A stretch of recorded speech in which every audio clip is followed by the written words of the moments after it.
Es- Y ya estuvo. Ya. Gracias, Ima. Bueno, lo primero que quiero hacer hoy día es, a ver, una pequeña reflexión, ¿no es cierto? Hemos empezado en este curso 25 personas, pero, a ver, los que están presentes hoy día son Freddy, Jimmy, Cristian, Miguel Ángel, que siempre está, Pedro, Víctor, Alejandro Bando, Escochabamba, Juan Leonardo, del anterior, de la promoción 22, Alejandro Choque, y realmente hemos disminuido en cantidad grandemente en menos de, yo que sé, 4, 5, 6 clases, ¿no? Ah, y realmente estamos comprometidos a colaborar a los presentes y a los que no están presentes que quieran ponerse al día. Y tenemos el gentil ofrecimiento y la invitación a Álvaro Zelaya. Álvaro Zelaya es un compositor, vive en Cochabamba, bastante muy conocedor de armonía, contrapunto. Me ha escrito y me ha manifestado su excelente buena voluntad para colaborar a cualquiera que así lo desee y que quiera ponerse al día y eh, presentar las tareas, ponerse activo en el grupo. Porque si no se siguen presentando las tareas, si no se siguen haciendo los trabajos de armonía, ah, cada vez va a ser más difícil cuando se llegue al punto de los, de los corales con imitación o de las fugas que está haciendo Leonardo, los corales que hace Jimmy, no van a poder hacerlos si no tienen una sólida base que es fundamental para poder hacerlo. Entonces, a través mío o directamente, contacten por favor los que así lo deseen, que tengan asistencia, que quieran preguntas, etcétera. Contacten a Álvaro Zelaya y a cualquiera de nosotros. Siempre estamos dispuestos a mí personalmente, y estoy seguro que José Gabriel, Simar, Leonardo Toque, todos los que están avanzados, están con plena disposición a colaborar a la gente que está empezando para traerlos al punto en el que puedan llegar a componer una fuga a- y llegar a terminar la primera parte de este programa exitosamente. La primera parte culmina en julio del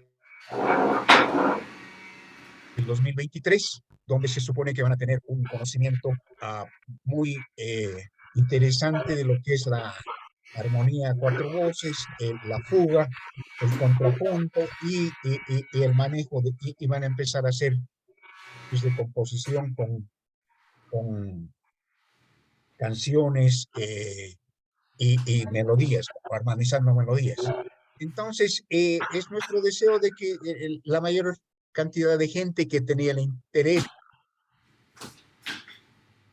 y el entusiasmo inicial permanezca hasta el final e incluso después del julio de 2023, el siguiente año, ya va a haber ya empiezan los cursos de orquestación, ya empieza la profundización, porque se supone que este es un curso propedéutico para llegar al punto en el que se puede ingresar al técnico superior y ingresar a una carrera de licenciatura de unos 2 años.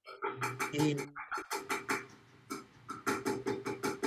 mientras nos quede la energía y la voluntad, vamos a seguir haciéndolo hasta llevar a la mayor gente posible uh, al nivel de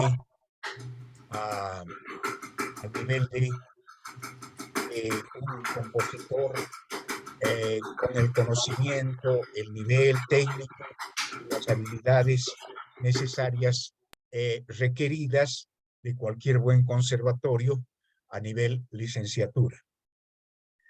Pidan ayuda porque si no, si van dejando las tareas y dejando el trabajo,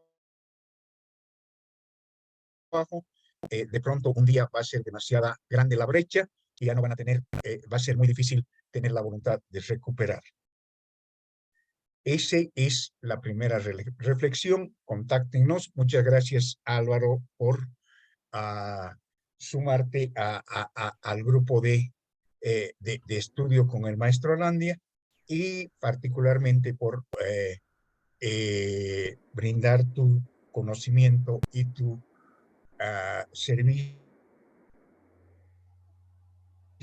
para ayudar y colaborar a la gente que está empezando. Eso es lo primero. Lo segundo, empezaremos con el tema de la sonatina. Tenemos que liquidar el tema de la sonatina. Voy a trabajar un poco más lento hoy día, básicamente porque estoy en computadora ajena. Entonces voy a empezar a compartir.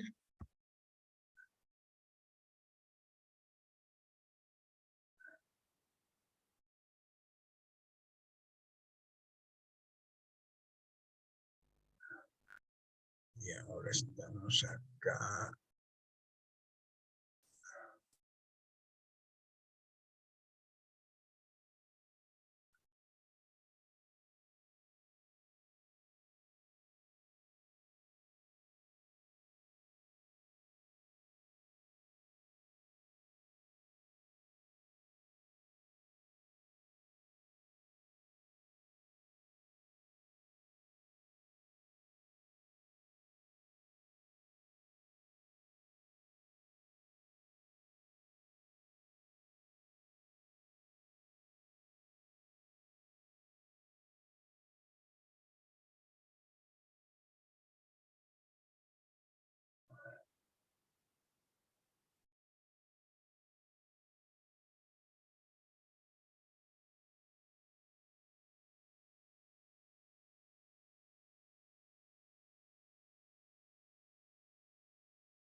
¿Qué será eso?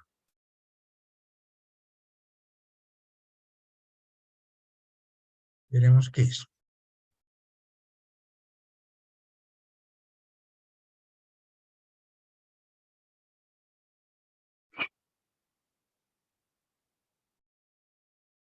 ¿Escuchan? No, creo que no se compartió el sonido del sistema. Ok, tengo que volver a hacer eso entonces.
¿Cómo es ahora? Se escucha. Ya, entonces seguimos adelante, ¿no? Vamos a escuchar el primer movimiento de principio a fin y después vamos a analizar el primer movimiento. No vamos a hacer un análisis súper detallista, pero vamos a hacer el análisis de manera de entender la forma sonatina y empezar a diferenciarla de la forma sonata, ¿ya?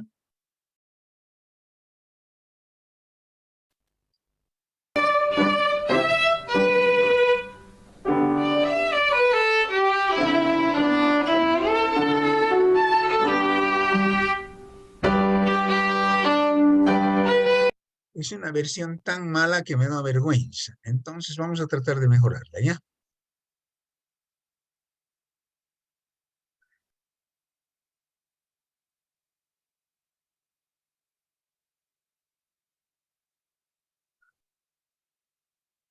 Caramba.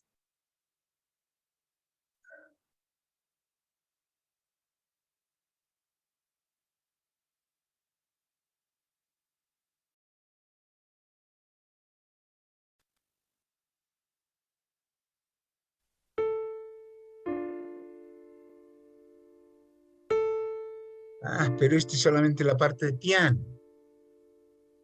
No podemos ganar.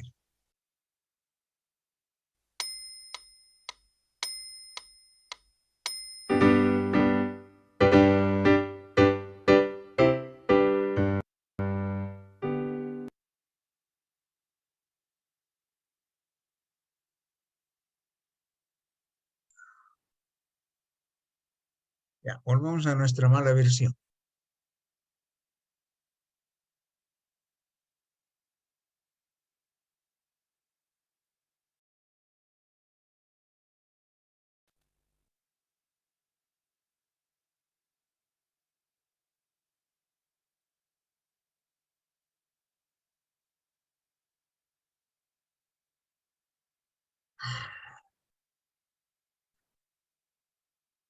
Tengo un mouse súper sensible.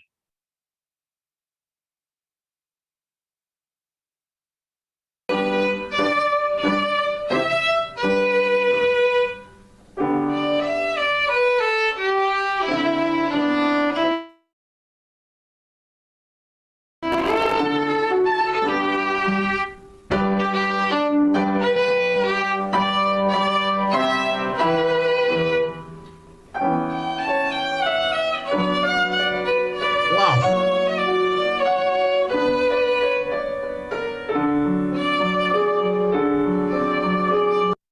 Realmente no puedo vivir con esa versión. Vamos a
Ah,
Muy bien.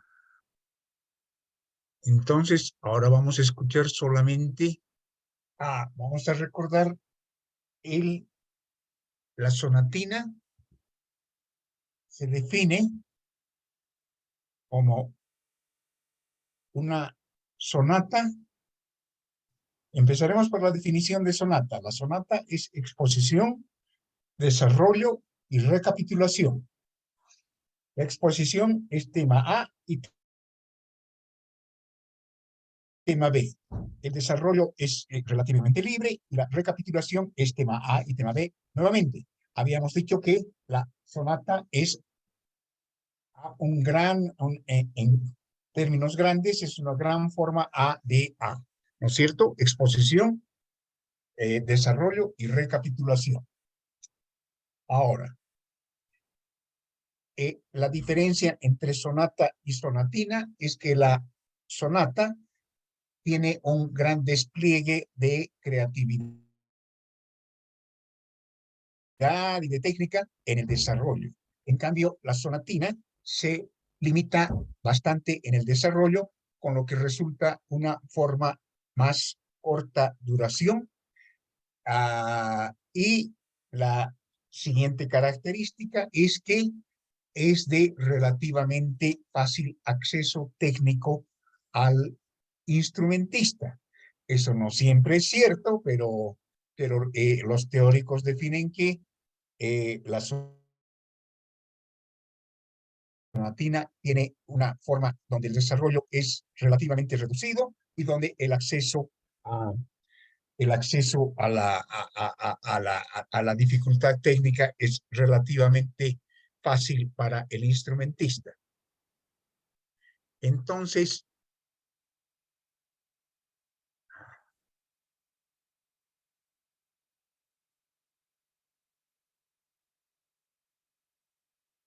estoy peleando con una máquina que no es mía.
Muy bien, toda esa parte la podemos considerar como el tema A.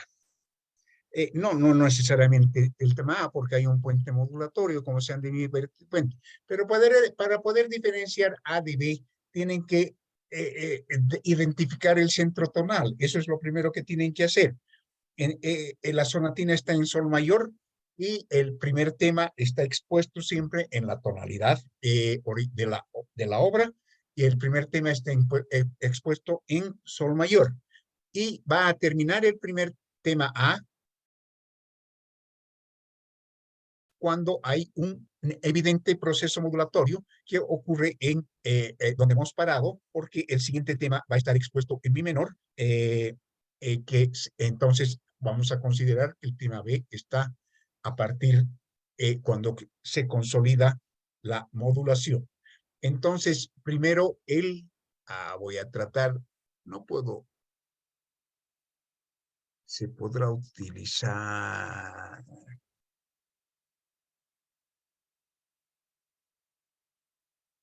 resaltar, borrar, dibujar. Vamos a ver si podemos hacer algo.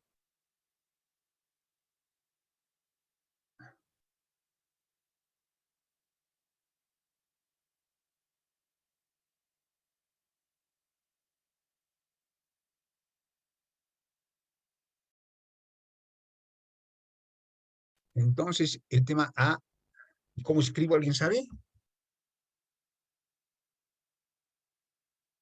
Ya, no vamos a escribir, vamos a perder mucho tiempo. Entonces, el tema A es sol, si, mi, si. La pregunta, la respuesta, re, mi, re, si, la, sol, mi, re, mi, la, sol. Muy bien. Y lo único que hacen los siguientes 8 compases es invertir, ¿no es cierto? Y esa es una práctica composicional que utilizan todos los compositores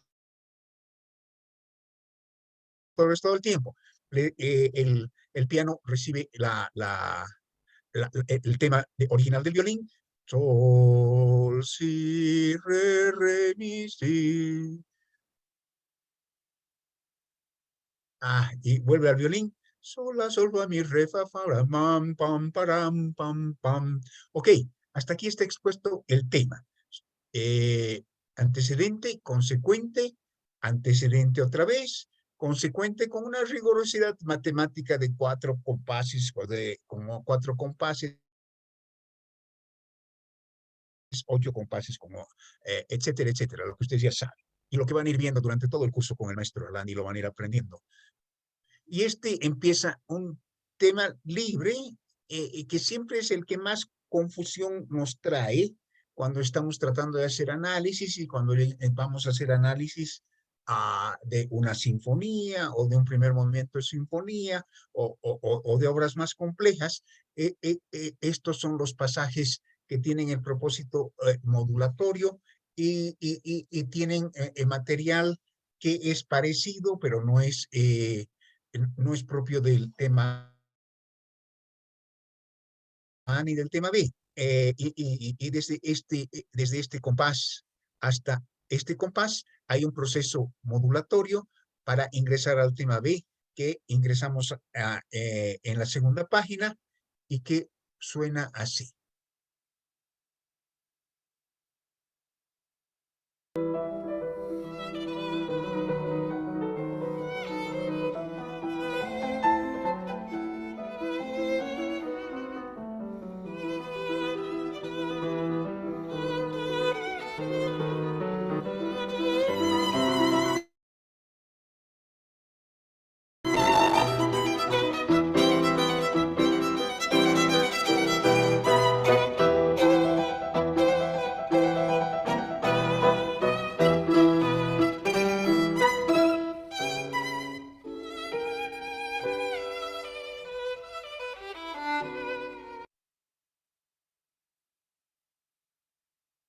Y el tema B nuevamente es muy fácilmente distinguible. La melodía es pam, pam, pararam, pam, pam, pararam. Está más arriba, ¿no? Pam, pam, pararam. Pa, pa, pam, pa, pa, pam, pa, pa, pam, pam, pam. Y después el violín entra con, es la misma herramienta, el mismo mecanismo. El violín entra con el tema B. Pim, pim, piraram, pam, pam, parararam, pam, paririra, para, pam, pam, pam, para, pa. Ya ha habido otro lado. Disculpen.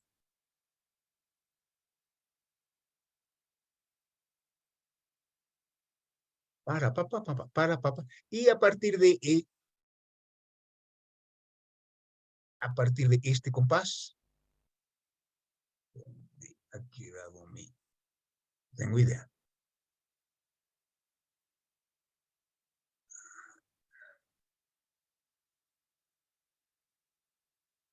Y ya teníamos con qué dibujar y lo hemos perdido. Acá arriba hay pero.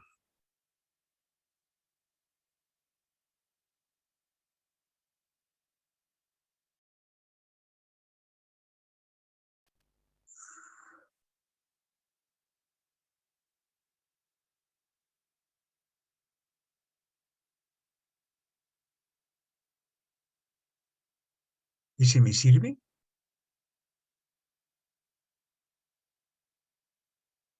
A ver, ¿Qué diablos será ese? Ahí está. Entonces, a partir de acá, empezamos con a cerrar la exposición para terminar la exposición. Normalmente estos compases igual son modulatorios para regresar al tono original de A, o para zafarse del tono original y empezar el desarrollo. En el caso de el...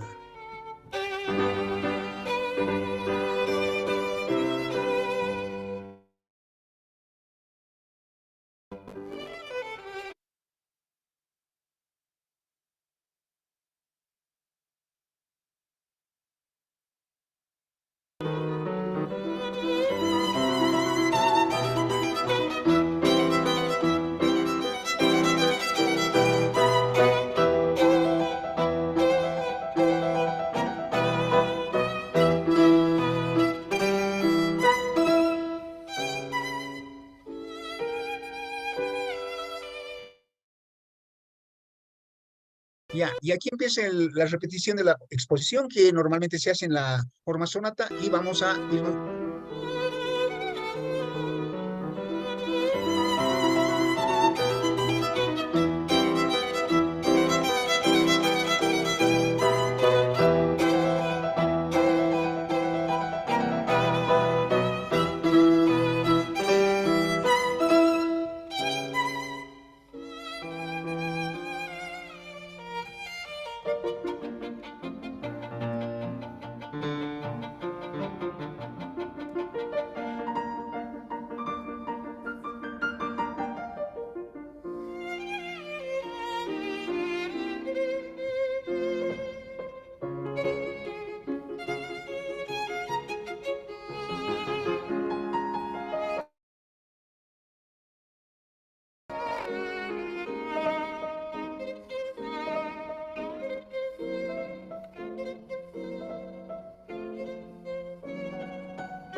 Y ahí entramos a la reexposición. Ha sido un desarrollo relativamente corto. Y eso es lo que lo caracteriza a esta obra como sonatina. Y el desarrollo, no, la reexposición no tiene mucho de diferencia, tiene una picardía, genialidad, como quieran llamarlo, del compositor, en la que en vez de reexponer el violín en sol mayor,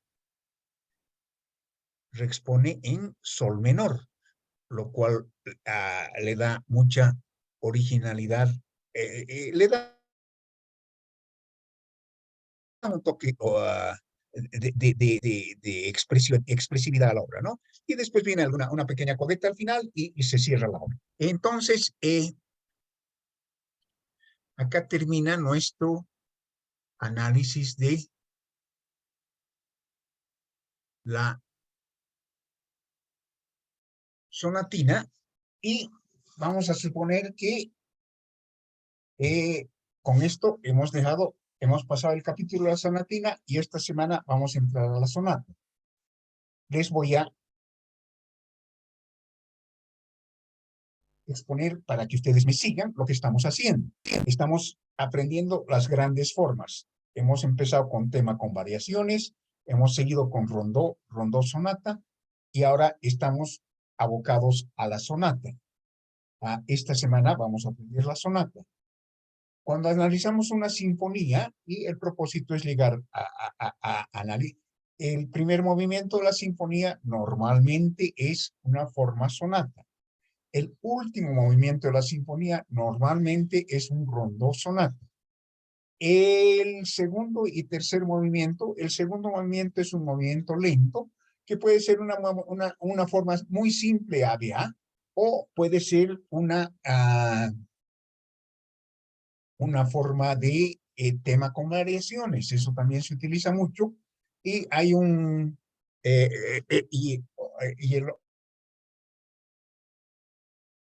cuando la sinfonía tiene 4 movimientos, el movimiento que queda es el minué trío, o el scherzo. Beethoven convierte los minués en scherzos. Vamos a ver cuál es. No hay mucha diferencia entre minué y un scherzo, excepto la velocidad del pulso.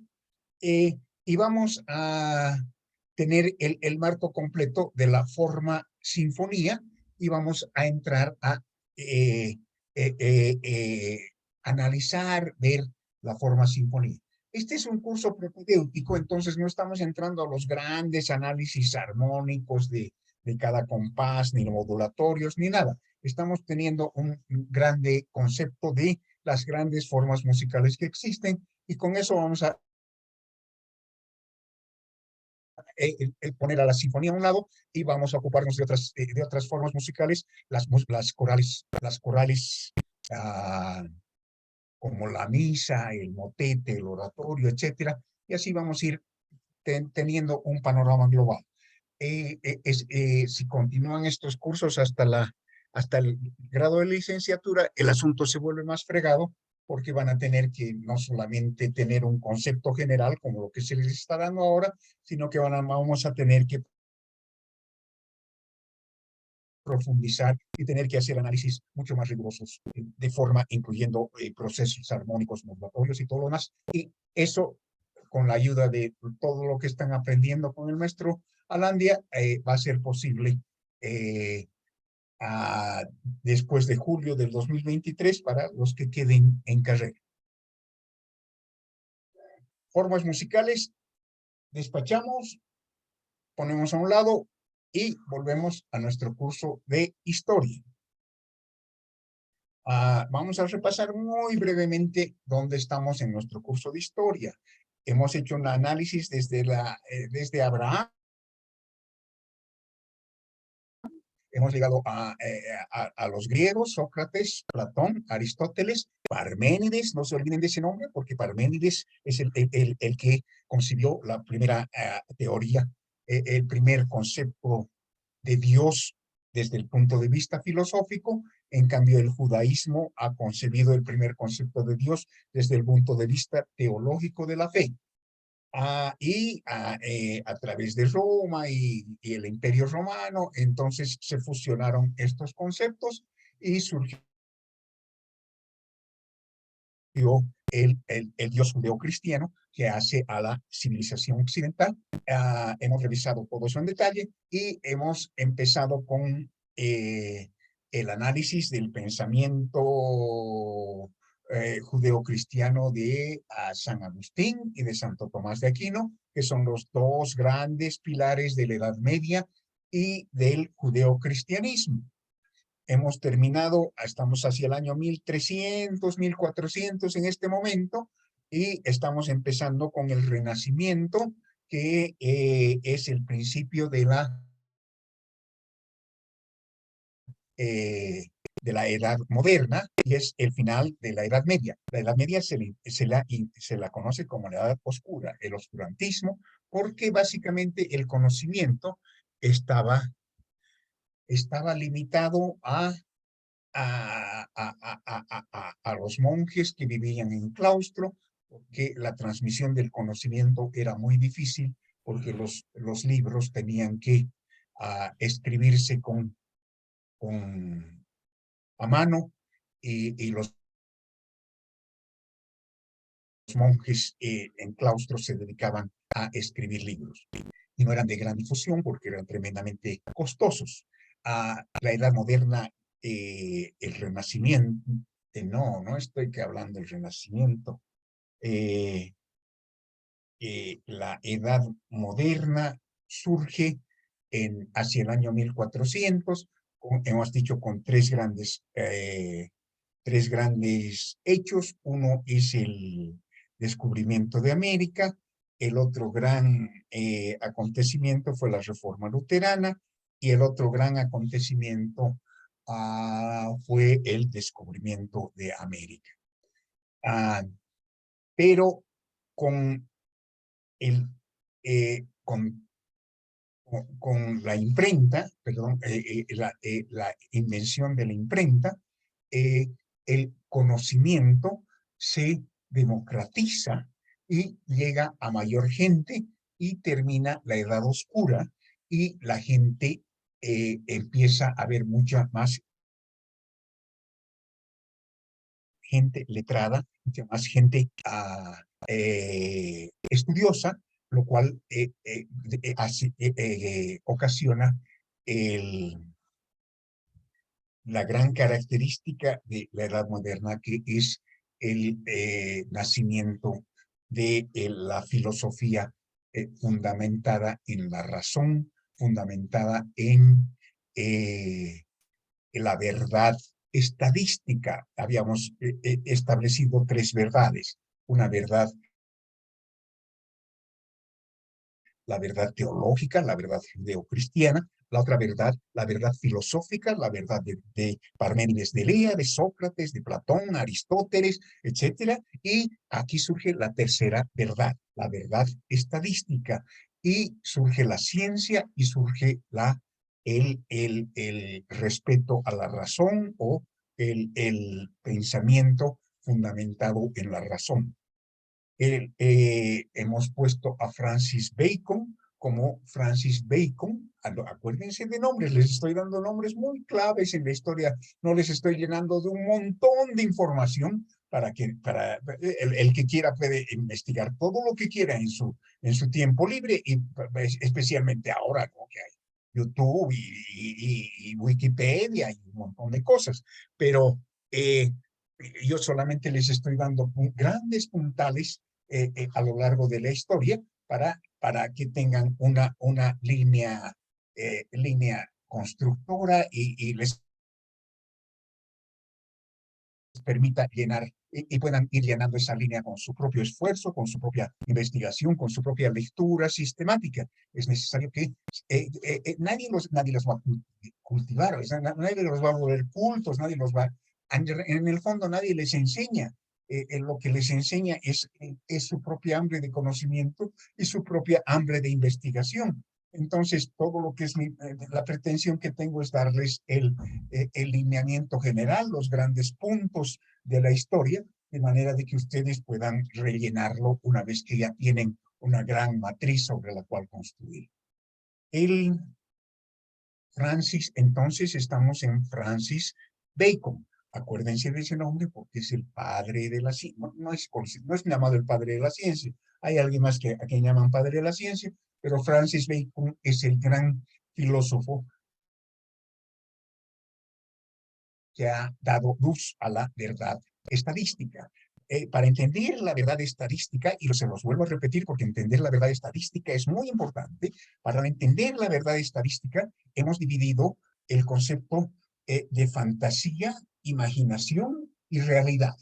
Realidad es el presente, es lo que percibimos. La imaginación es todo lo que puede ocurrir en el futuro, pero que es predecible estadísticamente porque ya ha ocurrido en el pasado. Y toda la ciencia de las estadísticas se basa en eso. Y entonces hay 96% de posibilidades de que en el paro de Santa Cruz termine con tantas muertes, porque nos basamos en todos los hechos pasados y en los diferentes paros y huelgas, y tomamos gran información del pasado y predecimos el futuro en función a eso, y eso funciona muy acertadamente. Es una métrica que nos da una percepción del futuro y de lo que puede pasar con mucha precisión. Y tenemos la fantasía, que es cualquier cosa que pueda imaginar, que podamos pensar, pero que no puede ser probado estadísticamente. Pues ahí está la resurrección, ahí está ¿alguien quiere entrar?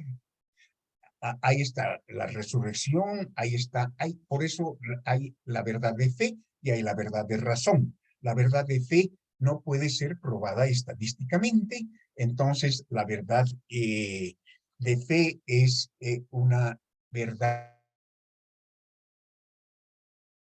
eh, ajena a la verdad científica. Y ahí surge la ruptura entre la ciencia y la religión. Cuando a la fantasía le ponemos verdad de fe y decimos, ok, Dios existe y Jesús ha resucitado, y no nos preocupa en absoluto que eso se pueda probar en el futuro o que pueda repetirse en el futuro, y damos por hecho de que la Virgen María es virgen y que se ha ido al cielo en cuerpo y alma, etcétera, etcétera. Esas son verdades de fe. Y esas verdades de fe nunca van a tener soporte racional, soporte científico, porque no pueden ser probadas estadísticamente, porque no pueden ser replicadas. Y ahí es donde viene el corte de la ciencia con la religión. Y desde mi punto personal es un corte crudo, o sea, es un corte tremendo, porque no hay manera de conciliarlo, ¿no?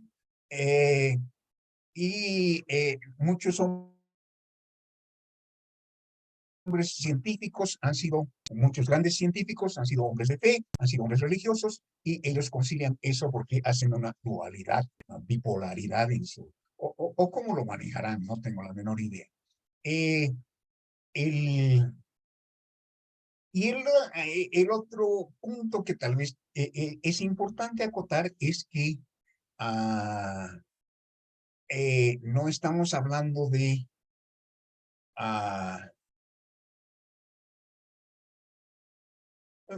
la verdad de la razón y la verdad de la fe. La ciencia, la religión, normalmente no pueden encontrarse. Ahí estábamos en Francis Bacon, pero en Francis Bacon estamos hacia 1500 y y en todo nuestra exposición de la verdad teológica y la verdad filosófica, y hemos metido la verdad científica en nuestro esquema. Nos hemos adelantado demasiado y ahora vamos a retroceder y vamos a tratar de rellenar el camino en todo lo que es el resto de la historia, para el resto de las artes y para la historia de la civilización y para lo que nos interesa particularmente, la música. Déjenme ver la hora. 11. Tenemos 2 horas todavía. Entonces, hoy día he preparado, ¿se acuerdan que hemos creado toda una línea de historia de la música? Y hemos creado 2 grandes pilares, con la misma metodología con la que hemos estado trabajando. Estamos creando grandes, ¿qué le llamamos? ¿Qué sería? Hitos, los podemos llamar hitos, ¿no? Grandes hitos en la historia, de manera que nos sirvan como de punteo para ir de uno a otro, y ustedes se preocupan de rellenar en el medio. Y entonces hemos creado el primer hito de la historia de la música ¿con quién? ¿Alguien? Con el Papa Gregorio, porque el Papa Gregorio se ha preocupado de juntar, de codificar y crear un gran biblioteca del canto gregoriano, y gracias a al trabajo del Papa Gregorio, el canto gregoriano ha empezado a ser cantado comúnmente en diferentes lugares de Europa, y esa particularidad ha originado uno de los hechos más maravillosos, uno de los hechos más increíbles en la historia del pensamiento humano, en la mente. Yo siempre yo siempre digo, es absolutamente milagroso. No hay que irse a otros lados para buscar grandes milagros, ¿no? Gracias al Papa Gregorio han empezado a crearse los mecanismos, las herramientas para escribir la música. Escribir la música es un hecho portentoso. También la voz, o también el pensamiento y también la palabra, son hechos portentosos porque la tradición oral hace que nuestro conocimiento sea limitado. El conocimiento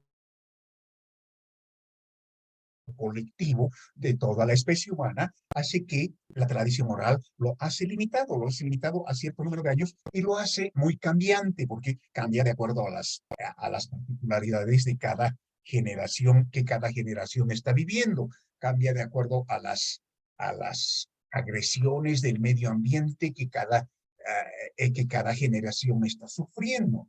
En cambio, cuando logramos escribir nuestro pensamiento, cuando logramos escribir nuestra música, estamos acumulando una gran cantidad de conocimiento y el conocimiento agregado de la especie humana crece exponencialmente y el que llega a la generación, a la última generación presente, a la generación que está viviendo, que está habitando el planeta en ese momento, tiene una gran material para conocer, para a partir de ese material seguir aportando. Y eso es lo que estamos tratando de hacer ahora nosotros. Estamos tratando de aprender todo el pasado, lo que es la música, todo lo que ha hecho, yo qué sé, desde Joaquín Depré hasta Bach y Mozart y Chopin y Tchaikovsky, Mahler, Schoenberg y todos los demás. Y cuando tengamos ese conocimiento, cada uno de ustedes van a crear su propia, van a aportar su propia contribución ya a, a ese conocimiento colectivo humano, escribiendo sus propias composiciones. Entonces, la invención de la escritura es un hecho maravilloso, tanto en la palabra como en la música. Pero en la música es más maravilloso aún porque el Papa Gregorio, estamos hablando del siglo VIII, después vino Guido de Arezzo. ¿Se acuerdan de Guido de Arezzo? Que a partir de un himno puso nombre a las notas e inventó el tetragrama, que eran las 4 líneas en las cuales se escribía la música, uh, y, se fue creciendo esa habilidad de los seres humanos para dejar plasmada su música en partituras y empezaron a aparecer los grandes compositores, Joaquín la misa del Papa Marcelo, Juan Sebastián Báez, etcétera, etcétera, ¿no? Entonces, pero lo que a mí me asombra siempre es la explosión impresionante, porque estamos en el siglo VI, 7, 8 después de Cristo, estamos con el Papa Gregorio, y en el siglo XIV, que son escasamente, yo qué sé, 10 siglos, son 1000 años, es un milenio, hay unas contrapuntos y unas fugas a 12 voces, elaboradísimas, impresionantes, y desde la monomelodía hasta la polifonía complicadísima. Solo han pasado 1000 años, que en la historia de la humanidad es poco tiempo, pero en la historia de la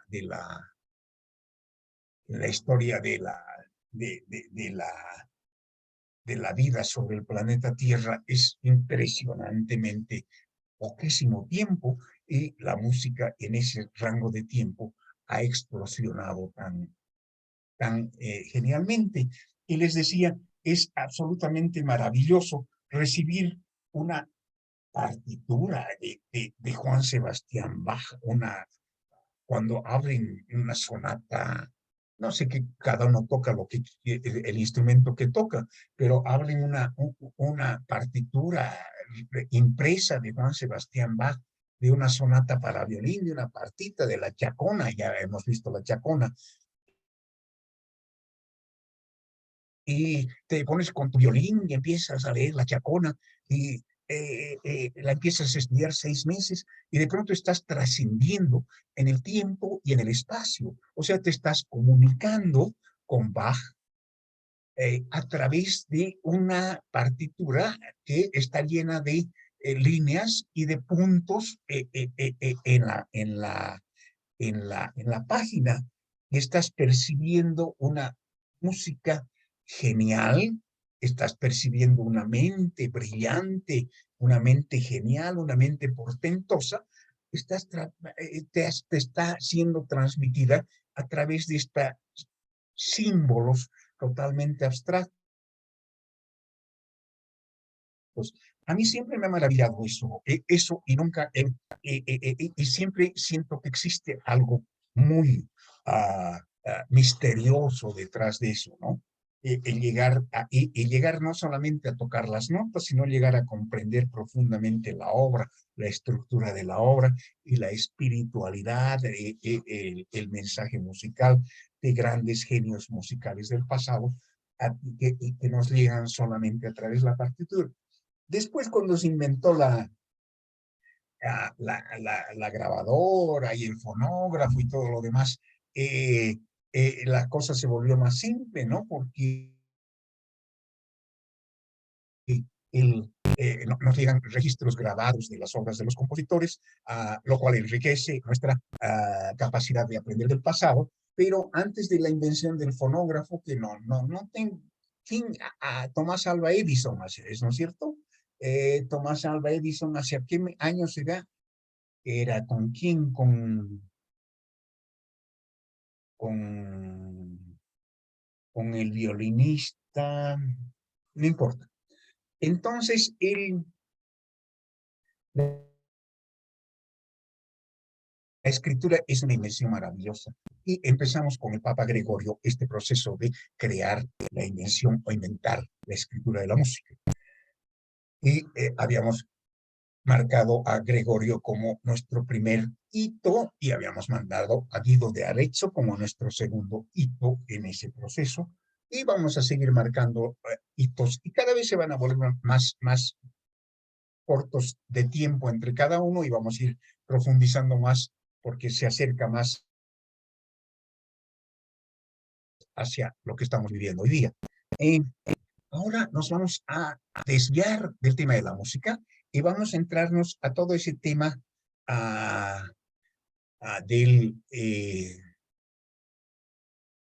del siglo de 1400, 1500, cuando empieza la Edad Moderna, cuando cambia la mentalidad de la especie humana, o de la especie humana occidental, si ustedes quieren tomarlo, acotarlo, y se convierte de teocéntrica a aristocéntrica, lo llaman unos, ¿no? Pero lo que quiere decir básicamente es que hasta el año 1400, etcétera, el interés, hasta San Agustín, Santo Tomás, todos ellos, el hombre vivía sometido a un dios. Y no es que a partir del 1400 se divorcie, sino que el hombre toma mucha conciencia de su propia existencia y todo el pensamiento, toda la actividad humana empieza a desviar su focalización desde el teocentrismo hasta el centrar ese pensamiento en el hombre mismo, en la existencia del hombre. El hombre toma con mucha importancia esa frase de ser el centro del universo, de ser el rey de la creación, y empieza a endiosarse, ¿cómo se diría esa palabra? Endiosarse. Empieza a sentirse superior, empieza a pensar en la importancia de su existencia y deja de sentirse tan amarrado o tan sometido a la decisión divina. Son procesos largos que duran siglos, ¿no? Entonces, yo estoy diciendo empieza en 1400, pero hay varios años después que van a encontrar. Pero Juan Sebastián Bach vive en 1600 y Juan Sebastián Bach es un gran ejemplo de vida dedicada al servicio de Dios. Pero no se olviden que Juan Sebastián Bach no hubiera existido nunca si no se hubiera inventado la escritura. Y Juan Sebastián Bach no hubiera existido nunca como un gran músico, si no hubiera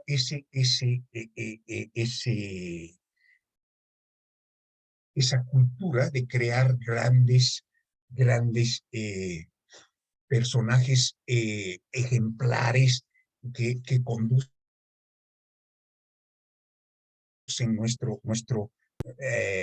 conducen nuestra manera de ser, conducen nuestra manera de pensar, que son característicos a partir del año 1400, que se van intensificando tremendamente en los siguientes años, hasta que en el romanticismo, y me voy a adelantar un poco en los siguientes palabras, hasta que se exacerbado como las cosas, y llega el filósofo Hegel, y el filósofo Hegel dice, Dios ha terminado de develarse en mí. Y entonces ese ya es el colmo del aristocentrismo, es el colmo del sentimiento Dios casi sometido al hombre. Hegel en el plano cultural, ahí está Hegel, y en el plano humano, en el plano musical, eso está brillantemente representado por las personalidades como Wagner o como que crean estas óperas que duran 4 horas y estas obras monumentalmente gigantescas para coros y orquestas de 100 personas y que tienen unos filas de 10 cornos y 6 trompetas y todo lo que yo sé, se ha ido exacerbando toda esta, y en el plano literario, ahí está el Fausto de Goethe, ¿no? Y el Fausto, el individuo que se rebela contra Dios y que se alía con el diablo porque toda su vida no tiene sentido, etcétera, etcétera. Bueno, ya vamos a llegar a eso, pero es una buena manera de ejemplarizar lo que está ocurriendo. Estamos trascendiendo de la Edad Media, que era dedicada a Dios, focalizada en los conventos, focalizada en los monjes, y estamos saliendo de eso. Se ha popularizado, se ha democratizado el conocimiento gracias a la imprenta, y ha empezado a generarse una gran cantidad de creatividad y de obra literaria. No vamos a empezar con la obra musical. Para hoy día vamos a ir analizando la obra literaria, vamos a hacer un toque de la obra pictórica, y después de vernos vamos a entrar a la obra musical. Entonces, para hoy día hemos preparado la obra literaria de toda esta época de transición entre lo que es la Edad Media y la Edad Moderna, los inicios de la Edad Moderna, entre lo que es el teocentrismo y el aristocentrismo. Y tampoco quiero entrar en un gran exposición de todo lo que era la literatura, porque empieza a haber una gran cantidad de nombres. Nos vamos a limitar a 3 grandes figuras. Las tres grandes figuras son William Shakespeare, Miguel de Cervantes Saavedra y Dante Alighieri. Esos son tres nombres que tienen que conocer. Y seguramente los han escuchado. Y si hacen el esfuerzo de leer, o por lo menos, y hoy día no es tan difícil, ¿no? O sea, hay representaciones en cine maravillosas de estas obras, o de la mayoría de estas obras, y eso nos permite tener un mejor conocimiento.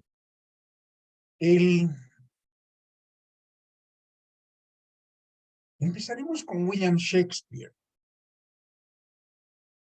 Todos, espero que todos hayan visto Romeo y Julieta, ¿no? La versión más fantástica, o sea, más increíble de Romeo y Julieta, la ha hecho Franco Sefirelli en cine.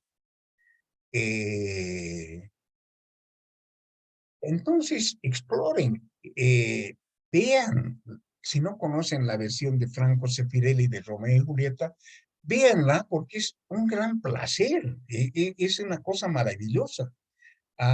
Es una obra de arte monumental, porque ahí está William Shakespeare, y aquí está el director Franco Sefirelli, que ha llevado, un italiano, que ha llevado esta obra al cine, y lo ha hecho de una manera maravillosa. Entonces les quiero recomendar, vean la versión de Franco Sefirelli de Romeo y Julieta, para acercarse, si es que no tienen hay miles de versiones de Romeo y Julieta, pero nunca he visto una de la magnitud de esta. Hay otras versiones fabulosas, ¿no? Hay una pareja del cine, no sé a quiénes les llegará, porque a la mayoría de acá son bastante jóvenes. Hay una pareja maravillosa de cine de Richard Burton y Elizabeth Taylor, que han estado desde los años 1950 más o menos, haciendo muchas películas, pero además ellos tenían una relación personal muy conflictiva. Se divorciaron y se casaron unas 6 u 8 veces, porque tenían mucha química y peleaban demasiado. No vamos a entrar en el chisme, pero cada vez que hacían películas maravillosas. Una de las películas maravillosas que han hecho ha sido La Fierecilla Domada. Desaconsejo La Fierecilla Domada con Richard Burton y Elizabeth Taylor. Y aunque no está relacionada con el tema, tienen otra gran película estos dos que se llama Cleopatra. Les aconsejo que la vean. Traten de ver, hay unas 30, 40 películas del pasado que deberían preocuparse de verlas, porque es tan importante como leer el Don Quijote o leer 100 años de soledad. Ver un número de películas que ya son parte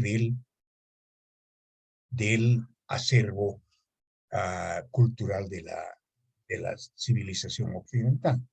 Hablando de películas, y voy a zafarme un poco del tema, tenemos todos que ir a ver Utama. Utama es de Loaiza, Alejandro Loaiza es el director, y es una de las más grandes películas que se ha hecho y está siendo mostrada en cines ahora. O sea, no podemos ser bolivianos sino ver una de las más grandes películas bolivianas que se ha filmado. Les sugiero, les recomiendo que por favor tomen interés en ver la producción musical, la producción de cine, que ha recibido 25, 30 premios en los grandes festivales, y es la película apuntada para competir al Oscar y para competir al Globo de Oro, en competencias internacionales, y está arrasando en el cine internacional. Y nosotros ni siquiera estamos interesados, ni siquiera estamos informados de qué está ocurriendo. Entonces, está en los cines en este momento la película boliviana Utama. Tienen que ir a verla, o sea, es un requerimiento imprescindible de ser bolivianos artistas músicos. No entiendo yo cómo podemos formarnos como músicos sin explorar la filosofía, sin explorar lo que se está haciendo en el cine. Van a terminar algunos de ustedes, ojalá, haciendo música para cines. Vayan a ver qué cosa ha hecho la maravilla que ha hecho Sergio Prudencio en Utama. Vayan a ver la música, la película desde el punto de vista de compositores. Sergio Prudencio ha hecho una música maravillosa, una excelente, no música maravillosa, una excelente musicalización de Utama. Sergio Prudencio es uno de los grandes compositores bolivianos y tienen que ustedes tomar interés en lo que ocurre en nuestra historia de la música, en nuestro ambiente musical y en nuestro ambiente cinematográfico, y ahí viene la pintura y todo lo demás.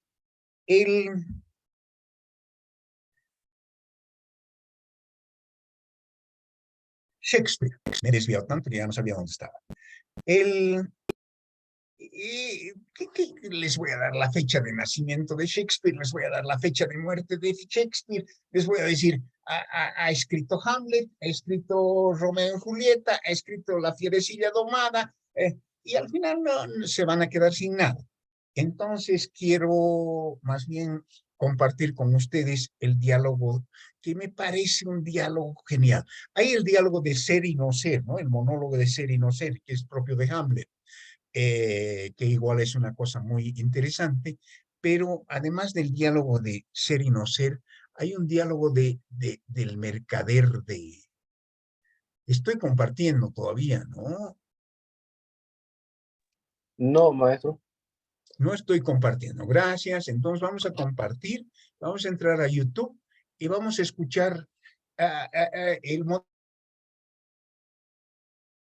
monólogo de ser y no ser de Hamlet. Es un monólogo fantástico que te enfrenta a la incertidumbre del futuro después de la muerte, ¿no? Y el miedo a la muerte eterna y todo ello.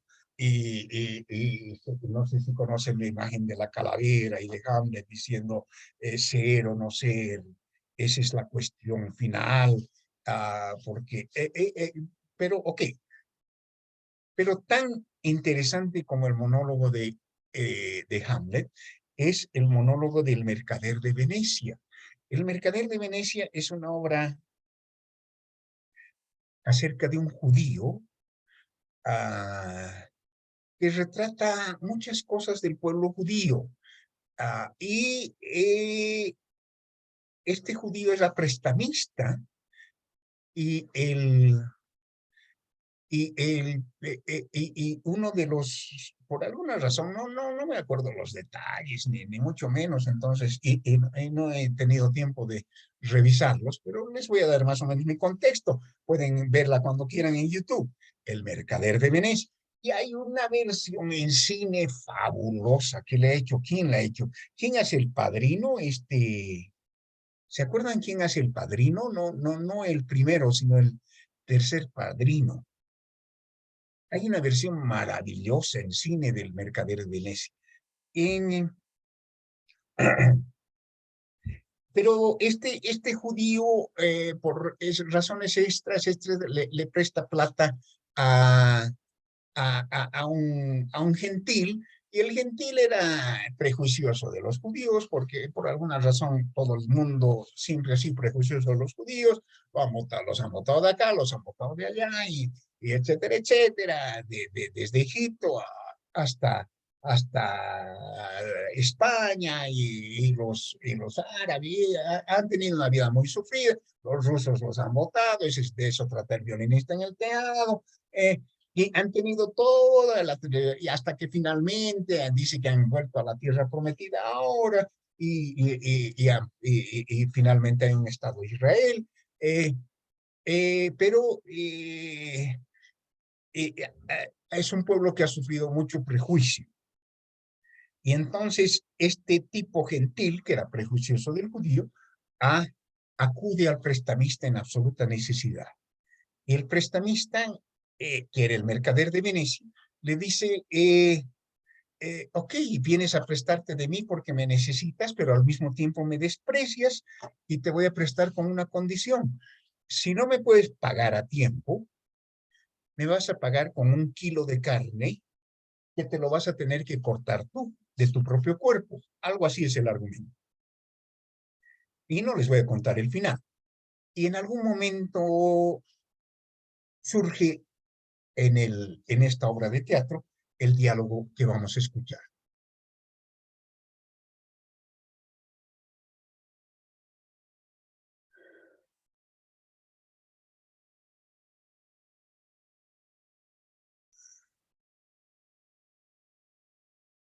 Voy a empezar a compartir, ¿ya?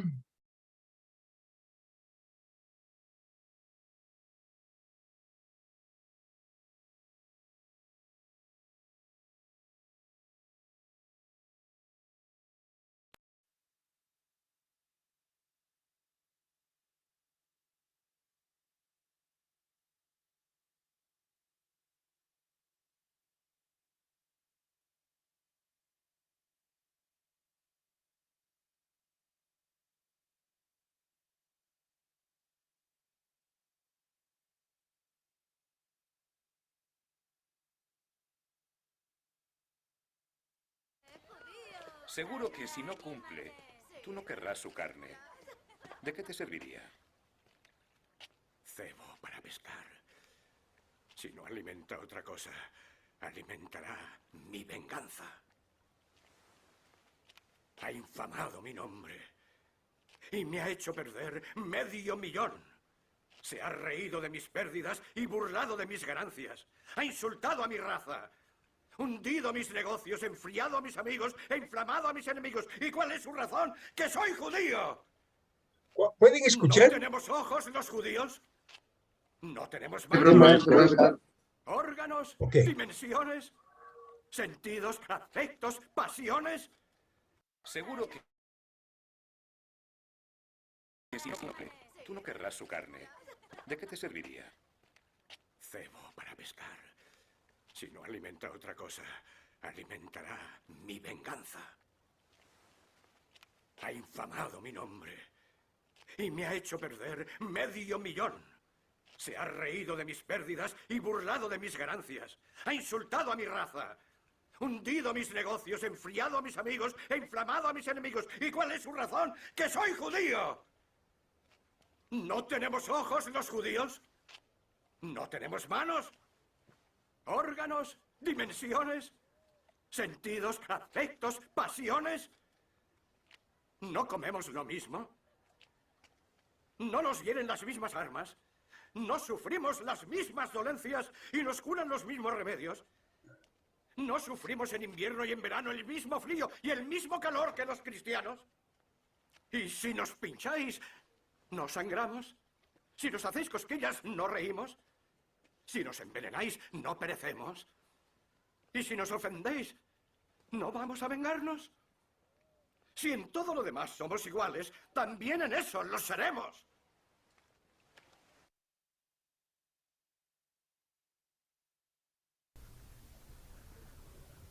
Para darla de cebo a los peces. Y si no sirve de alimento para nada más, al menos alimentará mi venganza. Me ha denigrado y me ha hecho perder $500,000. Se ha reído de mis pérdidas, se ha burlado de mis ganancias, ha despreciado a mi pueblo. Ha desbaratado mis negocios, ha enfriado a mis amigos y ha enardecido a mis enemigos. ¿Y cuál es su motivo? Que soy judío. No tiene ojos el judío. No tiene el judío manos, órganos, miembros, sentidos, afectos, pasiones. No se alimenta con la misma comida. No se lastima con las mismas armas. No se expone a las mismas enfermedades ni se cura con los mismos remedios. No se calienta con el mismo verano ni se enfría con el mismo invierno que el cristiano. Si nos cortáis, nos sangramos. Si nos hacéis cosquillas, no nos reímos. Si nos envenenáis, no morimos. Y si nos ultrajáis, no habremos de vengarnos. Si somos iguales en todo lo demás, también en eso hemos de parecernos. Si un judío ultraja a un cristiano, ¿qué mansedumbre muestra este? La venganza. Pues si un cristiano ultraja a un judío, ¿cuál tendrá que ser su resignación a ejemplo del cristiano? Pues venganza. La infamia que me enseñáis la pondré en ejecución. Y mal habrá de irme para que no mejore la instrucción.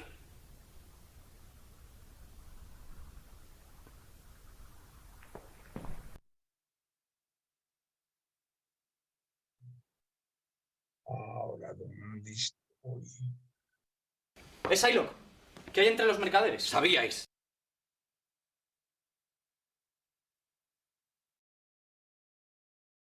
Muy bien. Hay cientos de pasajes que muestran la genialidad de Shakespeare, obviamente. Pero este diálogo, o este monólogo, a mí me agrada, uno desde el punto de vista literario, por su juego de opuestos, ¿no? Está diciendo primero una frase tremenda, ¿no? O sea, si nos acuchillas, si nos cortas, no sangramos. Eso es tremendo. Y la siguiente frase es, y si nos haces cosquillas, no nos reímos. O sea, es de una extrema bipolaridad ya casi absurda. Y ese es eso mucho de lo que enriquece la literatura en general y la literatura de Shakespeare en particular. Pero además el contenido filosófico de este diálogo es fascinante, porque ¿de qué está hablando este diálogo? Está hablando del prejuicio. Está hablando del prejuicio entre seres humanos. Y realmente todos los seres humanos al final somos la misma cosa, la misma esencia, y somos lo mismo. Y la existencia del prejuicio es una estupidez, es un absurdo impresionante. Y este diálogo expresa con una fuerza, con una vitalidad impresionante esa estupidez que significa el prejuicio y la discriminación. Y muy adecuado a lo que estamos viviendo ahora, ¿no? Porque estamos sumergidos en un conflicto entre Oriente y Occidente, en un conflicto entre andinos y amazónicos, en un conflicto entre paseños y cruceños. Y estamos sumergidos en un mundo de prejuicio y discriminación, y todo la base en la que está fundado este gran conflicto es nuestro prejuicio y nuestra discriminación. ¿Y dónde nace este prejuicio y discriminación? Eso estaba conversando, ni me acuerdo con quién estaba conversando esta semana, pero como mis clases son bastante libres y me voy por las ramas cuando se me ocurre, entonces vámonos por las ramas. ¿Dónde nace el prejuicio y la discriminación entre cambas y coles? ¿Dónde nace entre el andinismo y el amazónico? Nace en nuestras diferencias telúricas, ¿no? En nuestra manera de ser es telúrica, está aferrada a la tierra. Entonces, la vida en el altiplano es una vida dura, porque no, el altiplano es miserable. El indio en el altiplano se tiene que levantar a las 5 de la mañana, tiene que agarrar la bosta de la vaca y la tiene que calentar soplando durante 2 horas para hacer fuego.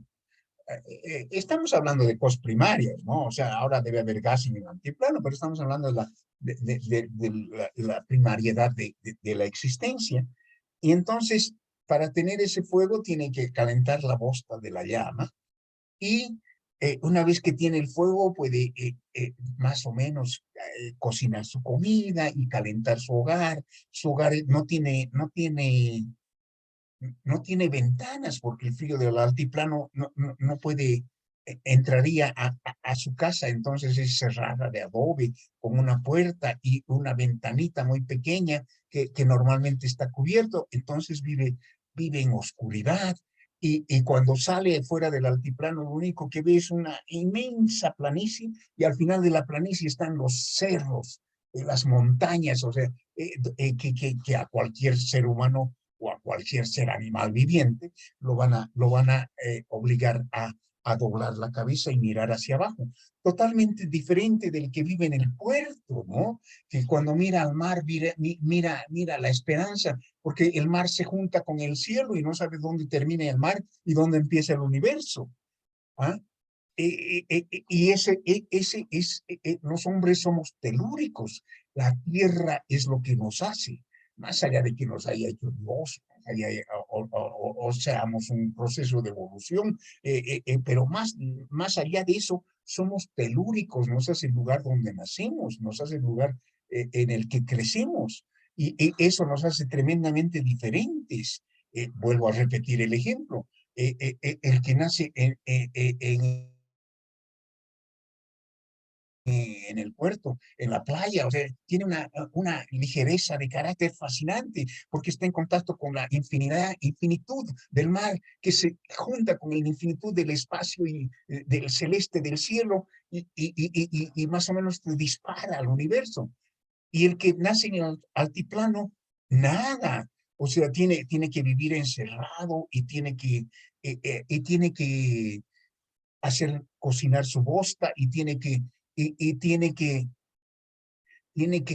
sembrar su papa y para que se vuelva chuño, porque sabe que dentro de 3 meses ya no va a haber papa, porque ya no va a ser tiempo de papa, ya no va a haber tiempo, y entonces ya no va a tener nada de comer, y entonces tiene que hacer tunta, y tiene que hacer tuño, y tiene que hacer charque, y tiene que hacer charrona, y todo lo demás para poder seguir sobreviviendo, y entonces desconfiado, ¿no? No quiere bajo ningún punto de vista compartir lo que tiene, porque tiene muy poco. No estoy justificando a ninguno de los dos bandos, por favor. Esa es la naturaleza del andino, es desconfiado.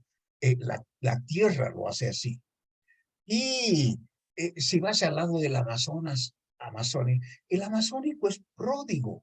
El amazónico la Amazonía es pródiga, o sea, el Santa Cruz, el cruceño, el que vive en el Amazonas, nunca se va a preocupar de qué tiene que comer mañana, porque las mangas, las frutas se están pudriendo en el piso. Las recoge del piso, las come. El surubí, el pacú, o sea, se dan unos festines impresionantes, comidas riquísimas. No tiene que prever para el futuro. Entonces, estamos tratando de comunicarnos, los que tienen que prever para el futuro, los que nacen con una desconfianza, con los que no tienen que prever para el futuro, con los que tienen confianza en la vida, porque saben que el futuro de alguna u otra manera les va a solucionar la vida. Y en vez de pelear, deberíamos de una vez empezar a complementar esos dos aspectos de la vida y dejarnos de sentir prejuicio y discriminación por cosas que son tan ajenas a nuestra existencia. Es decir, el que ha nacido en los Andes, ha nacido en los Andes, y el que ha nacido en el Amazonas es, como ha nacido en el Amazonas. El amazónico invierte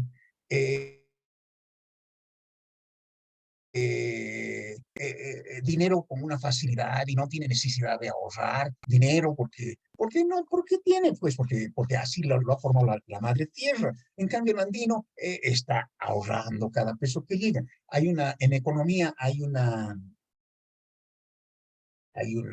ley que se llama la ley de la velocidad del dinero, que afecta muchísimo a las economías de los países.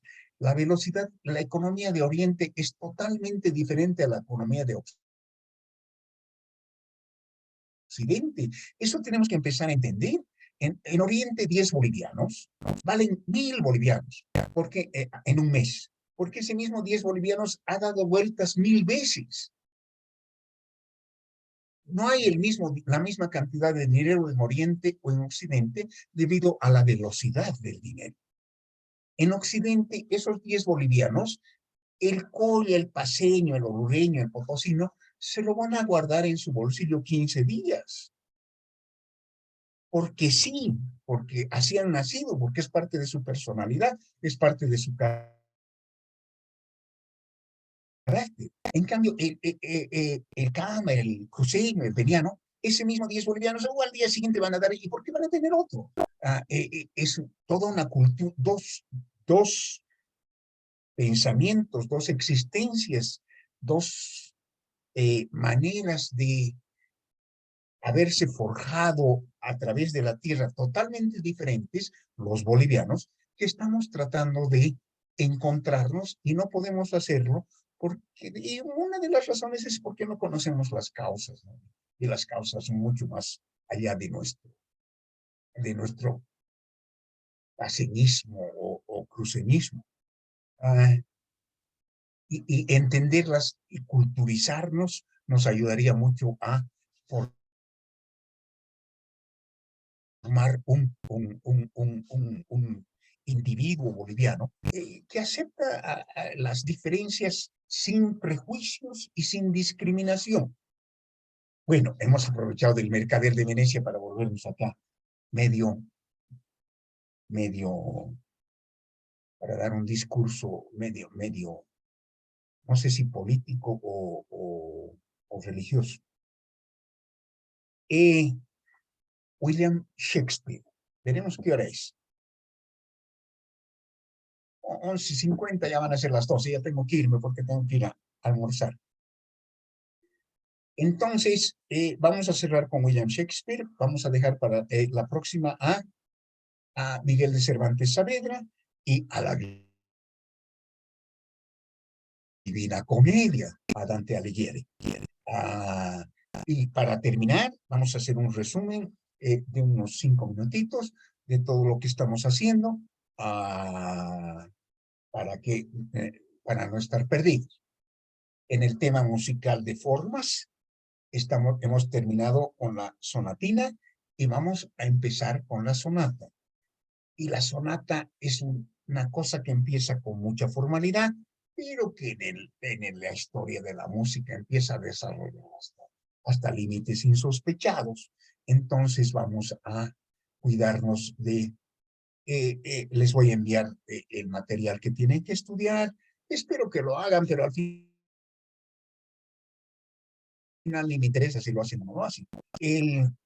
El material que tienen que ver, que tienen que estudiar, voy a ver algunos youtubers que sean los más adecuados, voy a ver algunos análisis de sonata en YouTube para ver cuáles son los más claros, los más comprensibles, se los voy a copiar, les voy a mandar algunas sonatas típicas para que vayamos escuchando. No se confundan, ¿no? La forma sonata se refiere a un movimiento A, D, A, exposición, desarrollo, recapitulación. Pero también el mismo término musicalmente tiene otro significado. Cuando dicen la sonata para piano de Beethoven, están hablando de una obra de 4 movimientos. Eso no es lo que estamos analizando. Lo que estamos analizando es uno de los movimientos que tiene la forma sonata. El término sonata, que engloba a toda la obra de 4 movimientos, no lo estamos analizando y es otra cosa. Entonces, vamos a analizar el término sonata. Eso en el plano de formas. En el plano de historia del pensamiento, de la música, etcétera, estamos con Shakespeare y vamos a entrar con Cervantes y con Dante Alighieri. Y en el plano de la música estamos atrasados, ahí estamos con Guido de Arezzo y tenemos que cubrir todo el Renacimiento y tenemos que entrar a todo el Barroco para llegar a actualizarnos hasta Bach, que es más o menos el punto de corte donde está Francis Bacon en el mismo punto. Voy a tratar de dar referencias de pinturas y voy a tratar de dar algunos puntos históricos de lo que está ocurriendo en Europa, sobre todo. Porque decir la conquista de América es algo muy grande, pero si entramos a algo más interesante, como la Maquiavelo, o como habíamos hablado de los Borgia y de la cultura papal, y de todos esos dramas de envenenamiento propios de la Grecia y de esta Edad Media, de envenenar a tus enemigos y asesinarlos, como Juego de Tronos, o sea, exactamente igual a Juego de Tronos. El Juego de Tronos está sacado de la historia, ¿no? Vamos a tratar de no profundizar en eso, no vamos a profundizar en nada, porque este es un gran panorama de historia y de formas musicales para tener una gran comprensión y para los que sigan en licenciatura vamos a seguir profundizando más y más. Les quiero desear una buena semana. Esperemos que sea una semana tranquila para todos nosotros y esperemos que se solucionen los conflictos. ¿Alguien tiene algo que decir antes de despedir?